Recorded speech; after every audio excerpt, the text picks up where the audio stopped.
डोडो TV. Uttarakhand के पहाड़ों के बीच एक सुंदर सा गांव था, मनोहरपुर। स्वास्थ्य की दृष्टि से यहाँ की जलवायु बहुत ही स्वास्थ्यवर्धक थी।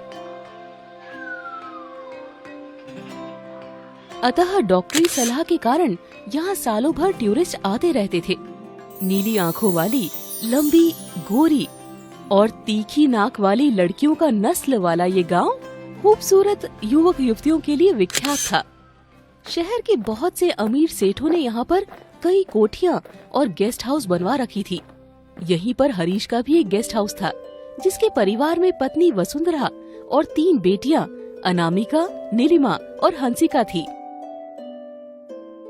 अनामिका और नीलिमा ग्रेजुएशन कर रही थी। हंसिका अभी +2 की स्टूडेंट थी। मनोहरपुर में रोशन दरोगा बनकर आया था।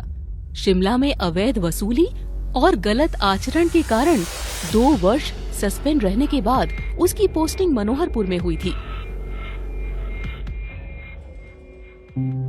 हरीश भैया, आपके गेस्ट हाउस का कलर बदरंग हो गया है, नई पेंटिंग की जरूरत है। हाँ अजय भाई, कई दिनों से सोच रहा हूँ, लेकिन हाथ तंग है। तुम तो जानते हो कि यहाँ आकर शहर के सेठों ने कई होटल और कोठियाँ बना दी है। इस कारण अधिकतर दिन गेस्ट हाउस खाली ही रहती है। 3 बेटियाँ जवान है, उनकी शादी के लिए भी सोचता हूँ कि कैसे होगा। सब हो जाएगा भैया, बस ऊपर वाले पर भरोसा रखो। तुम्हारी 3 बेटियां तो एक से बढ़कर एक सुंदर है, रिश्ते वालों की तो लाइन लग जाएगी। हाँ, अब तो बस ऊपर वाले की मेहरबानी की ही जरूरत है।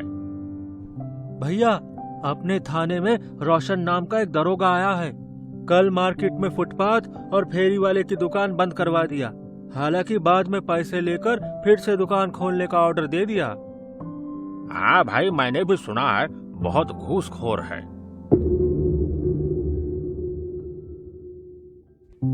अजय का मेन चौक पर फास्ट फूड का दुकान था।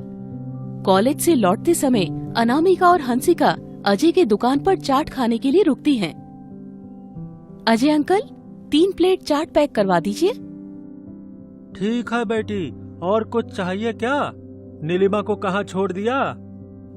नहीं अंकल, और कुछ नहीं चाहिए। नीलिमा का आज क्लास नहीं था, वो घर में सफाई कर रही है। तभी वहाँ से गुजर रहे रोशन दरोगा की नजर दोनों बहनों पर पड़ती है। उनकी खूबसूरती को देखकर वो अपनी बाइक मोड़कर अजय के दुकान पर आता है और दोनों बहनों को घूरने लगता है। अजय को ये खराब लगता है। वो दरोगा से पूछता है, बोलिए सर, क्या चाहिए? मुझे कुछ हॉट चाहिए। सर, हमारे यहाँ सभी चीज गर्म ही मिलेगी। आप बताइए आपको क्या चाहिए? मुझे तो हॉटेस्ट लोग ही पसंद है, लेकिन तुम फिलहाल जो मैडम पैक करवा रही है वही चाट दे दो। छोटू, सर को 1 प्लेट गरम चाट बढ़ाओ, जल्दी से। रोशन दरोगा चाट खाते हुए अनामिका और हंसिका को घूरने लगता है। जैसे ही अनामिका चाट का पैकिंग लेकर जाने के लिए मुड़ती है तो दरोगा जानबूझकर उससे टकरा जाता है। अजय को ये खराब लगता है।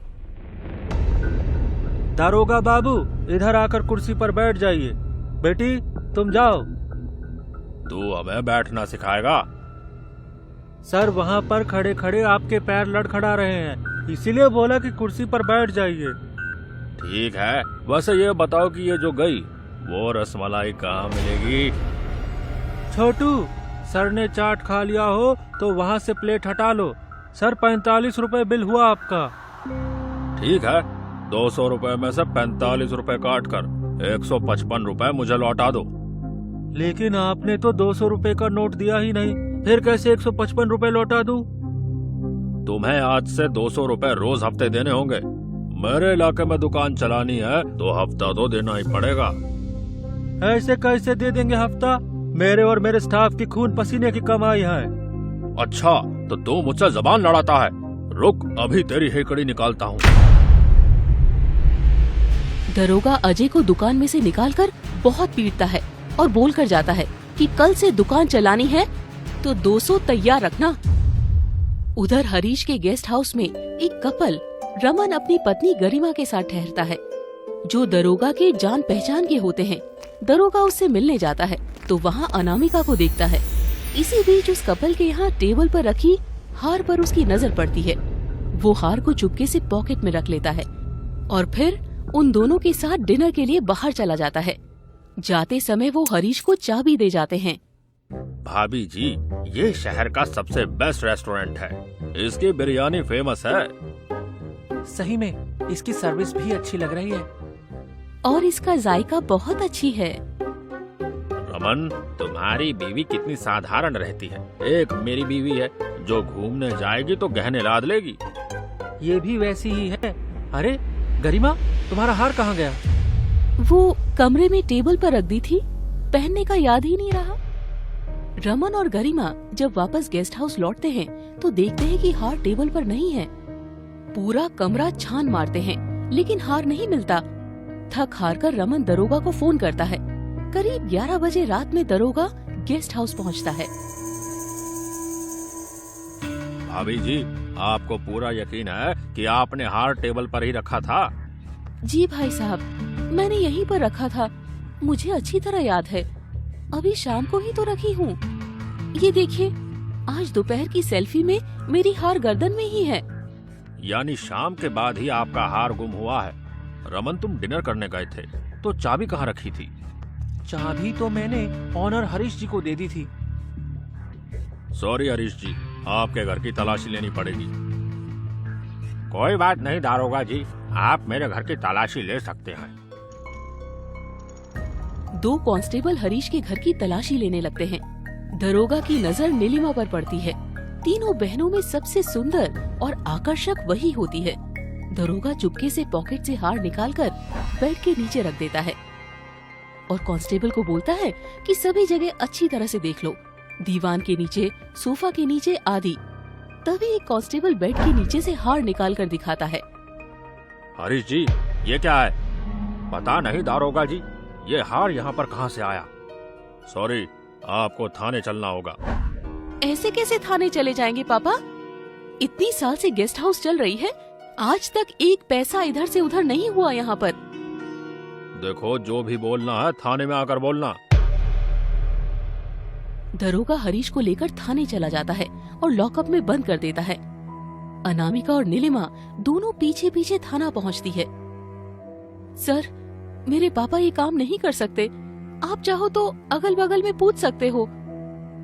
देखो लड़की, तुम्हारे यहाँ से हार हमारे सामने मिला है, हम कुछ नहीं कर सकते। कल शनिवार है और परसों रविवार, इसलिए सोमवार को ही अदालत से बेल मिल पाएगी। नहीं नहीं, 2 दिन मेरे पापा लॉकअप में नहीं रहेंगे। दरोगा बाबू, कुछ कीजिए। एक उपाय है जिसमें मैं तुम्हारे पापा को भी छोड़ दूंगा और उनकी बदनामी भी नहीं होगी। अपने पापा को बचाने के लिए कुछ भी करेंगे। ठीक है कांस्टेबल, नीलिमा को उसके पापा के पास ले जाओ। अनामिका, तुम्हें अगर अपने पापा को बचाना है तो मेरे साथ रात गुजारनी होगी। दरोगा जी, चिल्लाओ मत। अगर मेरा प्रपोजल मंजूर नहीं तो जाओ यहाँ से। सोमवार को कोर्ट से बेल ले लेना, तब तक हम सब मिलकर तुम्हारे पापा का पुलिसिया स्वागत करेंगे। दरोगा की पुलिसिया घुड़की के आगे जल्द ही अनामिका टूट जाती है और प्रपोजल मंजूर कर लेती है। अनामिका नीलिमा से बोलती है कि तुम पिताजी को लेकर घर जाओ, मैं कुछ कागजी कार्रवाई करके पीछे से आ रही हूँ। उन दोनों के जाने के बाद दरोगा थाने के बगल में बने एक कमरे में ले जाकर अनामिका के साथ बलात्कार करता है। कमसिन अनामिका दर्द से छटपटाती रहती है, लेकिन दरोगा कमसिन कली को कुचलकर अपनी हवस मिटाता है। अपना हवस मिटाकर अनामिका को उसके घर पहुंचा देता है। उस दिन के बाद दरोगा कई बार अनामिका को ब्लैकमेल कर उसके साथ अपना हवस को मिटाता है। एक दिन हरीश हंसिका के साथ कोई काम से शिमला गया होता है। दरोगा को ये पता चल जाता है। वो हरीश के घर आ धमकता है। अनामिका का SMS दिखाकर अनामिका और नीलिमा को ब्लैकमेल करता है और नीलिमा के साथ भी बलात्कार करता है।